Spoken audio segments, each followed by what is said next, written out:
दोस्तों नमस्कार। आईएएस हिंदी के इस प्लेटफॉर्म पर आप सभी लोगों का स्वागत है।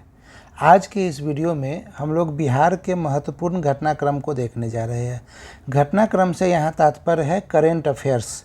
ठीक है, बीपीएससी का जो एग्ज़ाम होगा उसमें 30 प्रश्न करेंट अफेयर से पूछे जाएंगे। एक साथ इकट्ठा 30 प्रश्न रहेगा।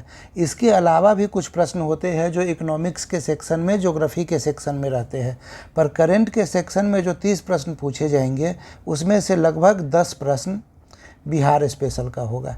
और ये बिहार स्पेशल करंट हम लोग धीरे धीरे करके 3-4 पार्ट में करेंगे और हम लोग कोशिश करेंगे कि पूरे एक साल के करंट अफेयर को हम लोग यहाँ पे डिस्कस कर लें, ताकि जो भी प्रश्न पूछा जाए उसे हम लोग बना सके।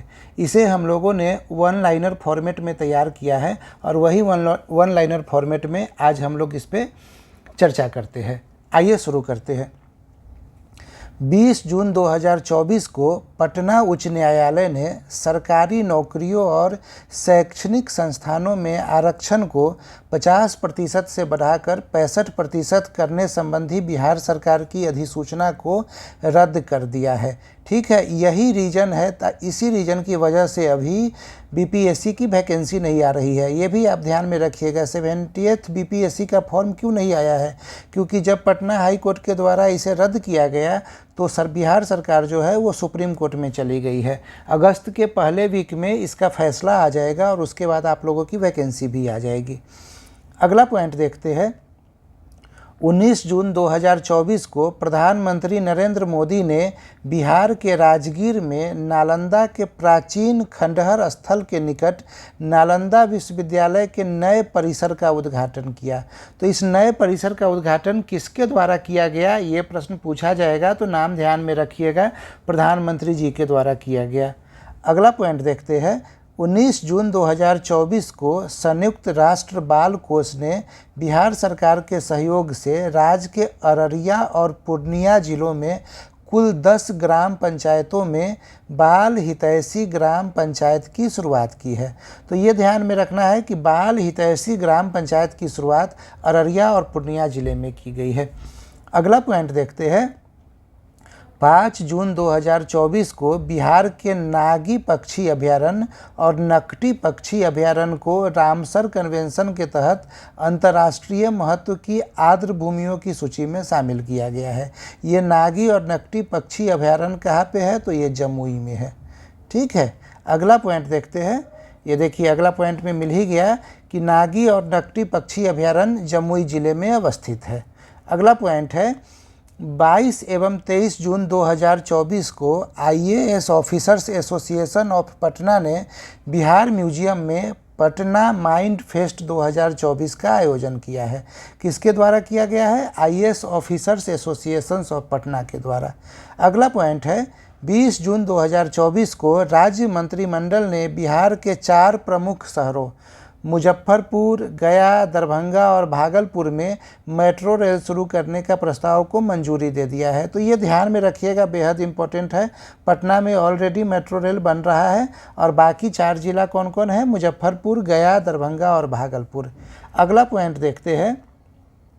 20 जून 2024 को मुख्यमंत्री नीतीश कुमार ने बिहार में सड़क सुरक्षा बढ़ाने, यातायात को प्रभावी ढंग से प्रबंधित करने, राष्ट्रीय राजमार्गों पर तेज़ गति से खतरनाक तरीके से वाहन चलाने जिससे घातक दुर्घटनाएं होती है को रोकने और मानव तस्करी से निपटने के लिए 117 पुलिस वाहनों को हरी झंडी दिखाकर रवाना किया है। तो ये पुलिस वाहनों की संख्या 117 है। अगला पॉइंट है 20 जून 2024 को मुख्यमंत्री नीतीश कुमार ने कृषि विभाग के खरीफ महाअभियान 2024 के तहत सभी 38 जिलों के लिए किसान जागरूकता वाहनों को हरी झंडी दिखाकर रवाना किया है। कितने जिलों में? तो सभी जिलों में किया गया है। 17 एवं 18 जून 2024 को चंद्रगुप्त प्रबंधन संस्थान पटना में सार्वजनिक नीति एवं प्रबंधन पर एक अंतर्राष्ट्रीय सम्मेलन आयोजित किया गया था। अगला पॉइंट है 18 जून 2024 को चंद्रगुप्त प्रबंधन संस्थान पटना में संयुक्त राज्य अमेरिका की जॉर्जिया स्टेट यूनिवर्सिटी के साथ एक समझौता ज्ञापन पर हस्ताक्षर किया। इस समझौता ज्ञापन का उद्देश्य सार्वजनिक नीति पर सहयोगात्मक अध्ययन को बढ़ावा देना है। ये समझौता ज्ञापन किसके साथ किया गया वो हमारे लिए महत्वपूर्ण है, और ये किया गया है जॉर्जिया स्टेट यूनिवर्सिटी के साथ। ठीक है, अगला पॉइंट है 14 जून 2024 को राज्य मंत्रिमंडल ने दिल्ली और मुंबई महानगरों के साथ साथ राज्य के भीतर वाई और जेड श्रेणी के शहरों और कस्बों तथा अवर्गीकृत कस्बों और ग्रामीण क्षेत्रों में तैनात अपने कर्मचारियों को देय आवास भत्ते को बढ़ाने के सरकार के प्रस्ताव को मंजूरी दे दी है। अगला पॉइंट है 13 मई होगा, ये 13 मई 2024 को वरिष्ठ नेता और बिहार के पूर्व उप मुख्यमंत्री सुशील कुमार मोदी का 72 वर्ष की आयु में नई दिल्ली में निधन हो गया। इनको कैंसर हो गया था। सुशील मोदी जो है वो वर्ष 2005 से 2013 तक और उसके बाद 2017 से 2020 तक बिहार के उप मुख्यमंत्री के साथ साथ बिहार के वित्त मंत्री भी रहे हैं। इम्पोर्टेंट पॉइंट है, ध्यान में रखिएगा। बिहार में बिजली गिरने से होने वाले मृत्युओं के संबंध में एक नवीन अध्ययन से पता चला है कि राज्य में शिवहर, बांका, कैमूर और किशनगंज जिले इस प्राकृतिक खतरे के प्रति सबसे संवेदनशील थे, जहां प्रति मिलियन संख्या पर मृत्यु दर सबसे अधिक दर्ज की गई है। तो ये 4 जिला आप लोगों को याद रखना है।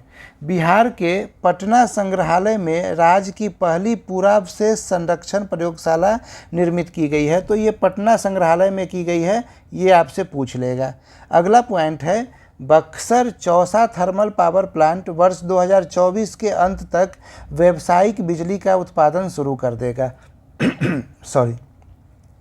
अगला पॉइंट है भारत सरकार के कृषि और किसान मंत्रालय द्वारा मृदा स्वास्थ्य और उर्वरता योजना के तहत बिहार को सर्वश्रेष्ठ प्रदर्शन करने वाले राज्य के लिए प्रशंसा प्रमाण पत्र से सम्मानित किया गया है। तो ये किसके द्वारा, मंत्रालय का नाम याद रखना है आप लोगों को। हाल ही में भारतीय प्रौद्योगिकी संस्थान पटना ने पोर्टेबल पावर टेक्नोलॉजी नामक स्टार्टअप योजना के तहत विकसित अपने हल्के कॉम्पैक्ट इन्वर्टर के लिए पेटेंट हासिल किया है। किसके द्वारा, आईआईटी पटना के द्वारा ये लिया गया है पेटेंट। हाल ही में बिहार के गया, औरंगाबाद, नवादा और भोजपुरी नहीं, ये भोजपुर है, भोजपुर जिलों में एशियाई जल पक्षी जनगणना आयोजित की गई। जनगणना में 200 प्रजातियों के 5538 जल पक्षियों की पहचान की गई, जिससे उनकी आबादी में 10 से 15% की वृद्धि दर्ज की गई। ठीक है, तो ये जल पक्षी जनगणना जो है ये कहाँ आयोजित किया गया था, ये ध्यान में रखना है। तो ये और गया में, औरंगाबाद में, नवादा में और भोजपुर में किया गया था। राजेंद्र प्रसाद केंद्रीय कृषि विश्वविद्यालय ने राज्य के विभिन्न हिस्सों में जलवायु लचीली कृषि के कार्यान्वयन पर एक महत्वाकांक्षी परियोजना शुरू की है। इसके लिए 11 जिलों को चयनित किया गया है। जिले कौन कौन से थे, मुजफ्फरपुर, दरभंगा, पूर्वी चंपारण, पश्चिमी चंपारण, सारण, गोपालगंज, मधुबनी, बेगूसराय और सीतामढ़ी। अगला पॉइंट देख लेते हैं। विश्व आर्थिक मंच द्वारा सामाजिक उद्यमी शरद विवेक सागर को 2024 यंग ग्लोबल लीडर नामित किया गया है। ठीक है, तो विश्व आर्थिक मंच के द्वारा ये उद्यमी जो है इनका नाम क्या है, शरद विवेक सागर। ठीक है, इनको यंग ग्लोबल लीडर नामित किया गया है। ट्राई की रिपोर्ट के अनुसार बिहार दूरसंचार घनत्व में सबसे निचले स्थान पर है। राज्य का दूरसंचार घनत्व 50.6% है। बेहद इंपॉर्टेंट फैक्ट है। पीटी और मेंस में भी जब आप अपना उत्तर लिखिएगा इकोनॉमिक्स वाले पोर्शन में, तो आप इस फैक्ट को यूज कर सकते हैं। राष्ट्रीय कुश्ती चैंपियनशिप में बिहार के कैमूर के पहलवान शुभम कुमार, कहाँ से है, कैमूर से है, ने 97 किलोग्राम, ये भी ध्यान में रखना है, भार वर्ग में कांस्य पदक जीता है। यह चैंपियनशिप बनारस हिंदू विश्वविद्यालय BHU में आयोजित किया गया है। तो ये बड़ा ही इम्पोर्टेंट पॉइंट है, इसे आप लोगों को ध्यान में रखना है।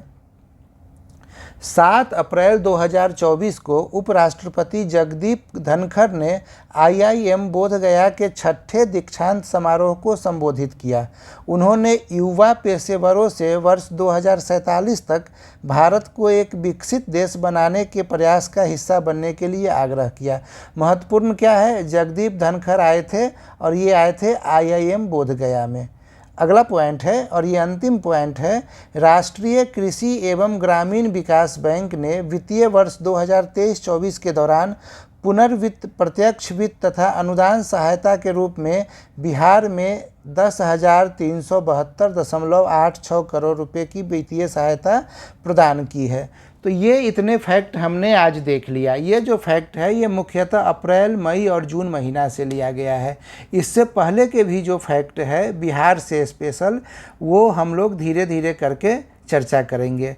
इस कंटेंट को आप लोग, इसका PDF भी मैं ग्रुप में शेयर कर दूंगा। इस PDF को आप लोग लेकर एक बार दो बार पढ़ के याद कर लीजिए, क्योंकि यहाँ से जो भी सवाल आएगा, जो बिहार स्पेशल से सवाल रहेगा करंट का, वो सारे के सारे सवाल फैक्चुअल होंगे, फैक्ट बेस्ड सवाल होंगे।